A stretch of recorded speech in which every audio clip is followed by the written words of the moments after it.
पुण्यावरती आहेत. काल जळगावमध्ये आपल्या सभा झालेल्या आहेत. कसा प्रतिसाद मिळालेला आहे तुम्हाला? आहे जे राज्यात जी शंका होती आणि जी पसरवली जात होती जाणून बुजून, हे पश्चिम महाराष्ट्रातले असंच म्हणलं जायचं की पश्चिम महाराष्ट्रातला मराठा एक होत नाही. असंच आमच्याकडे ही एक वार्ता पसरवली होती की खानदेश आणि विदर्भातला मराठा एक होत नाही आणि अशी पसरवली होती. पण कालपासून बघतोय प्रचंड संख्येनं खानदेशातले बांधव एकत्र आलेत. आता विदर्भातली दिसतीलच महाराष्ट्राला. प्रचंड प्रतिसाद आहे मराठ्यांच्या लेकराच्या न्यायासाठी. खानदेश विदर्भसुद्धा महाराष्ट्राच्या लेकराच्या पाठीशी उभं राहायला आरक्षण असतानाही. जरांगे साहेब, 80% आरक्षणाचं काम झाल्याचं आपण म्हटलेलं आहे. मात्र काल गिरीश महाजनांनी एक वक्तव्य केलेलं आहे की सरसकट मराठ्यांना आरक्षण देणं कायद्याच्या दृष्टीने अडचणीचं आहे आणि न्यायालयाच्या माध्यमातून यामध्ये निर्णय घेण्यात येईल. तर तुम्ही कसं बघता त्यांच्या या विधानाकडे? नाही, आता त्यांनी त्याच्यावर विचार करावा चांगला की तेच म्हणले होते काय अंतर्वलीत येऊन की कायदा पारित करण्यासाठी तुम्ही दिलेला वेळ पुरेसा नाही. म्हणजे आम्ही वेळ दिला होता 4 दिवसाचा. त्यांनी सांगितलं होतं 1 महिन्याचा वेळ द्या, नोंदीचा अहवाल बनवून कायदा पारित करतो, हे त्यांचा शब्द आहे. त्यांनी वेगळे विधानं करू नये आणि मराठा समाजाला नडण्याचं काम करू नये त्यांनी. कारण चुकीचं स्टेटमेंट त्यांनी करू नये. कारण त्यांच्या पुऱ्या रेकॉर्डिंग आमच्याकडे आहे, शूटिंगसुद्धा आहेत मीडियावरती. पुऱ्या राज्यात व्हायरल करून आम्ही त्या पुन्हा एकदा. कारण इतक्या मोठ्या उंचीच्या नेत्यानं भरकटल्यासारखं वक्तव्य नाही करायचे. कारण ते काहीतरी मोचे खेत कायचे काहीतरी त्यांनी तरी किमान शब्दप्रयोग चांगला केला पाहिजे. आमचा त्यांच्यावर विश्वास होता म्हणून 3 वेळेस आम्ही त्यांना व्यासपीठावर मान सन्मान दिलेला आहे. त्यांनीच सांगितलेलं आहे की आम्ही कायदा पारित करतो आधार घेऊन, फक्त तुम्ही दिलेला वेळ पुरेसा नाही. 1 महिन्याचा देता आम्ही 40 दिवसाचा दिला होता आणि आत्ता 2 महिन्याचा दिला आहे. त्यांनी याच्यावर बोलू नये. कारण देवेंद्र फडणवीस साहेबाचं नाव खराब त्यांनी करू नये. पण हे प्रकरण न्यायप्रविष्ट आहे असं वाटतंय तुम्हाला? न्यायप्रविष्टाची मागणीच करत नाहीत. ज्यावेळेस सुप्रीम कोर्टानं मराठा समाजाचं आरक्षण रद्द केलं तेव्हा सुप्रीम कोर्टाच्या निर्णयाचा मराठ्यांनी सन्मान केलेला आहे. ओबीसी आरक्षणात, ओबीसी प्रवर्गात आमचं आरक्षण हे आम्ही आमच्या हक्काचं मागतो आणि त्याच्या नोंदी पण मिळाल्यात. त्यामुळं काही प्रॉब्लेम नाही आम्हाला द्यायला आणि त्याला चॅलेंज होऊ शकत नाही. चॅलेंज होऊ शकत नाही. ओबीसीतलं आरक्षण चॅलेंज होत नसतं. काल आपण प्रत्येक आपल्या भाषणामध्ये बघायला मिळालं की व्यसनाच्या विरोधात आपण एक आवाज उठवलेला आहे आणि हा आवाज खूप महत्त्वाचा, आज सगळ्याच समाजासाठी महत्त्वाचा आहे. तुम्ही कसं बघता या सगळ्या? नाही, हे सत्य आहे दादा की समाज व्यसनापाशी समाज नसतो.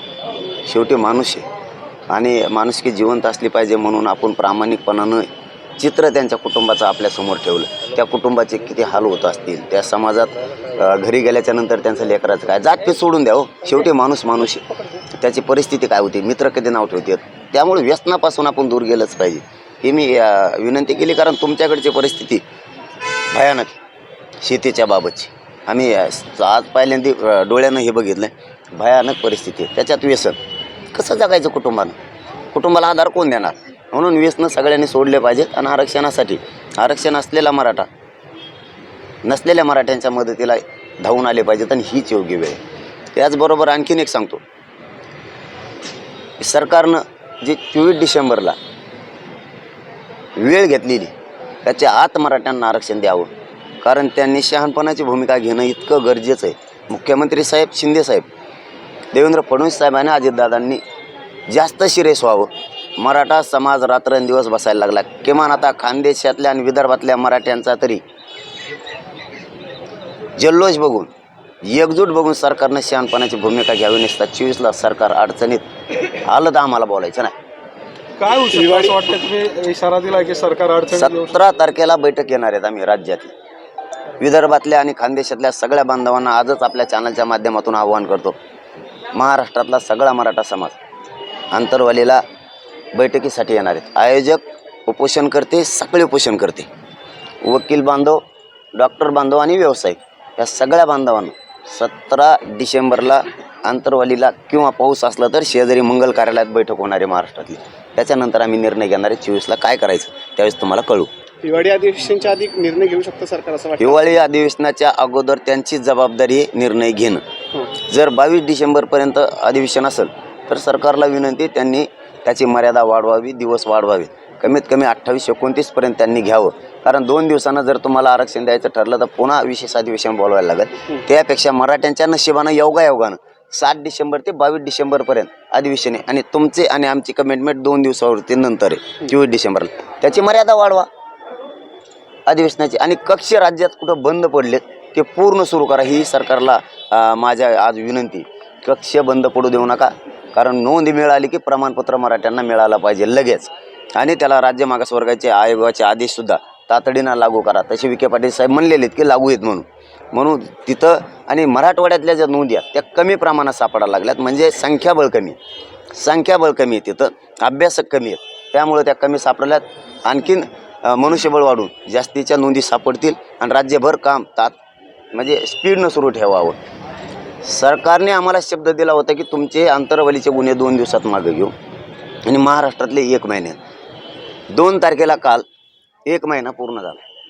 सरकारने सांगितलं होतं गुन्हेही मागे घेऊ, तुमचे लोकही अटक केले जाणार नाहीत. मुख्यमंत्री साहेबांना आणि देवेंद्र फडणवीस साहेबांना जाहीरपणानं आज सांगतो की तुम्ही गुन्हे मागे घेतले नाहीत, आमचे लोक अटक करणार नाहीत म्हणलं होतं. तुम्ही का अटक केली याचं उत्तर मला पाहिजे. तुम्ही आमचे लोक अटक का केले? तुम्हीच सांगितलं होतं की आम्ही अटक करणार नाहीत. शिंदे साहेबांना पण सांगितलं होतं. मग अटक का केले? गुन्हे का मागे घेतले नाहीत? तुम्ही गोरगरिबांच्या महाराष्ट्रातल्या लोकांना, निष्पाप लोकांना का गुतवायला लागले? ज्यांनी काय केलं असेल त्यांचं समर्थन आम्ही करतच नाही, अजिबात करत नाही आणि करणार सुद्धा नाही. पण निष्पाप लोक तुम्ही अटक करायला लागलात. 3-3 हजाराची यादी बीड माजलगावसारख्यांचे काढायला लागलात. त्या आमदाराचं ऐकून त्या माजलगावच्या तुम्ही आमचे लोक गुतवायला लागलात का? गोरगरिबांचे लोक. हे प्रकार तुम्ही हे थांबवा. किंवा त्या धनंजय मुंडेचं ऐकून नारायण कुचे म्हणतो त्याप्रमाणे तुम्ही बीडचे लोक गुतवायला लागलात का आमचे विनाकारण? काय होऊ शकतं असं वाटतं? तुम्ही इशारा दिला की सरकार अडचणीत येऊ शकतं. 17 तारखेला बैठक येणार आहेत आम्ही राज्यातली, विदर्भातल्या आणि खानदेशातल्या सगळ्या बांधवांना आजच आपल्या चॅनलच्या माध्यमातून आवाहन करतो. महाराष्ट्रातला सगळा मराठा समाज आंतरवालीला बैठकीसाठी येणार आहेत. आयोजक, उपोषण करते, सगळे उपोषण करते, वकील बांधव, डॉक्टर बांधव आणि व्यावसायिक या सगळ्या बांधवांना 17 डिसेंबरला आंतरवालीला किंवा पाऊस असला तर शेजारी मंगल कार्यालयात बैठक होणार आहे महाराष्ट्रातली. त्याच्यानंतर आम्ही निर्णय घेणार आहे 24ला काय करायचं त्यावेळेस तुम्हाला कळू. हिवाळी अधिवेशनाच्या आधी निर्णय घेऊ शकतं सरकार असं वाटतं? हिवाळी अधिवेशनाच्या अगोदर त्यांची जबाबदारी निर्णय घेणं. जर 22 डिसेंबरपर्यंत अधिवेशन असेल तर सरकारला विनंती, त्यांनी त्याची मर्यादा वाढवावी, दिवस वाढवावे. कमीत कमी 28-29 पर्यंत त्यांनी घ्यावं. कारण 2 दिवसानं जर तुम्हाला आरक्षण द्यायचं ठरलं तर पुन्हा विशेष अधिवेशन बोलवायला लागेल. त्यापेक्षा मराठ्यांच्या नशिबानं योगायोगानं 7 डिसेंबर ते 22 डिसेंबरपर्यंत अधिवेशन आहे आणि तुमचे आणि आमची कमिटमेंट 2 दिवसावरती नंतर आहे 24 डिसेंबरला. त्याची मर्यादा वाढवा अधिवेशनाची. आणि कक्ष राज्यात कुठं बंद पडलेत ते पूर्ण सुरू करा ही सरकारला माझ्या आज विनंती. कक्ष बंद पडू देऊ नका, कारण नोंद मिळाली की प्रमाणपत्र मराठ्यांना मिळालं पाहिजे लगेच. आणि त्याला राज्य मागासवर्गाचे आयोगाचे आदेशसुद्धा तातडीनं लागू करा. तसे विखे पाटील साहेब म्हणलेले आहेत की लागू आहेत म्हणून तिथं. आणि मराठवाड्यातल्या ज्या नोंदी आहेत त्या कमी प्रमाणात सापडायला लागल्यात. म्हणजे संख्याबळ कमी आहे तिथं, अभ्यासक कमी आहेत, त्यामुळे त्या कमी सापडल्यात. आणखीन मनुष्यबळ वाढून जास्तीच्या नोंदी सापडतील आणि राज्यभर काम म्हणजे स्पीडनं सुरू ठेवावं. सरकारने आम्हाला शब्द दिला होता की तुमचे अंतरवलीचे गुन्हे 2 दिवसात मागे घेऊ आणि महाराष्ट्रातले 1 महिन्यात. 2 तारखेला काल 1 महिना पूर्ण झाला. सरकारने सांगितलं होतं गुन्हेही मागे घेऊ, तुमचे लोकही अटक केले जाणार नाहीत. मुख्यमंत्री साहेबांना आणि देवेंद्र फडणवीस साहेबांना जाहीरपणानं आज सांगतो की तुम्ही गुन्हे मागे घेतले नाहीत, आमचे लोक अटक करणार नाहीत म्हणलं होतं. तुम्ही का अटक केली याचं उत्तर मला पाहिजे. तुम्ही आमचे लोक अटक का केले? तुम्हीच सांगितलं होतं की आम्ही अटक करणार नाहीत. शिंदे साहेबांना पण सांगितलं होतं. मग अटक का केले? गुन्हे का मागे घेतले नाहीत? तुम्ही गोरगरिबांच्या महाराष्ट्रातल्या लोकांना, निष्पाप लोकांना का गुतवायला लागले? ज्यांनी काय केलं असेल त्यांचं समर्थन आम्ही करतच नाही, अजिबात करत नाही आणि करणार सुद्धा नाही. पण निष्पाप लोक तुम्ही अटक करायला लागलात. 3-3 हजाराची यादी बीड माजलगावसारख्यांचे काढायला लागलात. त्या आमदाराचं ऐकून त्या माजलगावच्या तुम्ही आमचे लोक गुतवायला लागलात का? गोरगरिबांचे लोक. हे प्रकार तुम्ही हे थांबवा. किंवा त्या धनंजय मुंडेचं ऐकून नारायण कुचे म्हणतो त्याप्रमाणे तुम्ही बीडचे लोक गुतवायला लागलात का आमचे विनाकारण? तुमची पूर्वीची दुश्मनी असू शकते. तुम्ही मराठा आंदोलनात ही विषय काढू नका, नसता तुम्हाला जड जाईल. कारण याची दखल मुख्यमंत्री साहेबांनी आणि अजितदादांनी आणि फडणवीस साहेबांनी लवकर घ्या. कारण बीड जिल्ह्यातले लोक मुद्दाम टार्गेट केले जातात असं त्यांचाच आमदार म्हणतो. जर असं होणार असलं तर ही मोठी शोकंत काय? आम्हाला गोरगरिबांना न्याय मिळणार कसा? मग तुम्ही पदावर बसलात म्हणजे आमच्यावर अन्याय करण्यासाठी बसलात का? हा विषय गंभीर आहे. कारण सरकारनं सांगितलं होतं अंतरवालीचा विषयसुद्धा, जे बीडच्या बाबत बाकीच्या जिल्ह्यातसुद्धा असंच आहे. कोणीतरी त्याची पूर्वीची दुश्मनी काढण्यासाठी मराठ्यांच्या पोरं आंदोलनाच्या माध्यमातून गुतवायला लागला. ही थांबवा. मी आज जाहीरपणानं मुख्यमंत्री आणि गृहमंत्र्यांना दोघांना विनंती करतो, तुम्ही हे थांबवा, नसता तुम्हाला रोषाला बळी पडायला लागणार आहे मराठा समाजात. अंतरवालीचं दादा तेच झाले, गुन्हे मागं घेऊ म्हणले, अटक करणार नाही तुम्ही लोक. आमचे अटक केले. का अटक केले? MCR झालेला PCR कधी होतो का? कसं काय झाला? म्हणजे तुम्ही हे डावं टाकू नका, तुम्हाला जड जाईल. तुम्ही डावं टाकू नका, तुम्हाला हे जड जाईल. आम्ही 5 ते 6 कोटी सगळेचे सगळे मग तुमच्याजवळ येऊन बसू. ज्या SP ला लय खुमखुमी आहे लोक अटक करण्याची, त्याच्याकडेच 5 कोटी देऊन बसतो. कर तुला कवर अटक करायचं, ली रजिस्टर 2-3 महिने. हिवाळी अधिवेशन जे सुरू होणार आहे त्याच्या आधी जे मराठा समाजाचे आमदार आहेत ते कुठेतरी आवाज उचलेन असं वाटतं आपल्याला? ते तर आवाज उठवणार ना दादा, म्हणून तर आमची फजिती चालली. त्यांना नुसतं खायला लागतं. हां, मराठ्याचं खा, याचं खा, त्याचं खा, खायला लागतं. गाड्या पाहिजेत, घोड्या पाहिजेत, तिथं जाऊन नुसते भजे खायचे मरणाचे.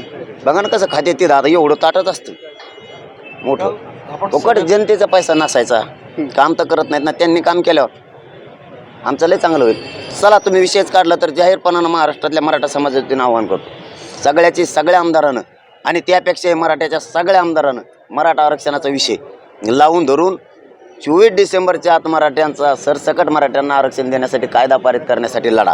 आज विनंती आहे तुम्हाला, नाही केलं ना तुमची आमच्या संगच गाठे. मग आवाज नका उठू, कायदा पारित झाला पाहिजे. बोंबालताना आमच्या समाधानासाठी ते नाही पाहिजे आम्हाला मराठ्यांच्या पोराला. आता कायदा पारित करण्यासाठी सगळ्यांनी सरकारवर दबाव आणा. मग सरकार पक्षातले आमदार उठा आणि विरोधी पक्षातले आमदार सगळे उठा. आता आम्ही आज आव्हान केले आणि विनंती पण केली तुम्हाला या जळगाव शहरातून मीडियाच्या बांधवाच्या माध्यमातून, अधिवेशनात तुम्ही काय करतात हे आता आमचं तुमच्यावर बारीक लक्ष. आम्ही केलेल्या समाजाच्या विनंतीला तुम्ही मान दिलाय का? पुन्हा एकदा सांगतो, महाराष्ट्रातल्या सगळ्या पक्षातल्या आमदारांना आणि मराठ्यांच्या आमदारांना विशेष करून अधिवेशनात मराठा समाजाला सरसकट आरक्षण मिळावं यासाठी आवाज उठवावा. सरकार पक्षातल्या आमदारांनी एकत्र यावं, विरोध्यांनी एकत्र यावं आणि मराठ्यांच्या सगळ्या आमदारांनी आवाज उठवून कायदा पारित करावा. जर तुम्ही हे केलं, आयुष्यभर मराठा समाजाचे पोर आणि मराठा समाज तुम्हाला विसरणार नाही. पण तुम्ही कायदा पारित करण्यासाठी आवाज जर नाही उठवला तर मराठा समाज तुम्हाला कधीही माफ करणार नाही. तुम्हाला योग्य संधी आता मराठा समाजाला मदत करण्याची. सगळ्या आमदारानं कायदा पारित करण्यासाठी आवाज उठवावा, नुसता प्रश्न मांडण्यासाठी नाही. प्रश्न मांडून आम्हाला उद्या येऊन सांगताना मी मांडलं होतं, सरकारनं केलं नाही. खोटं आमच्याशी खेळू नका. चलो, धन्यवाद.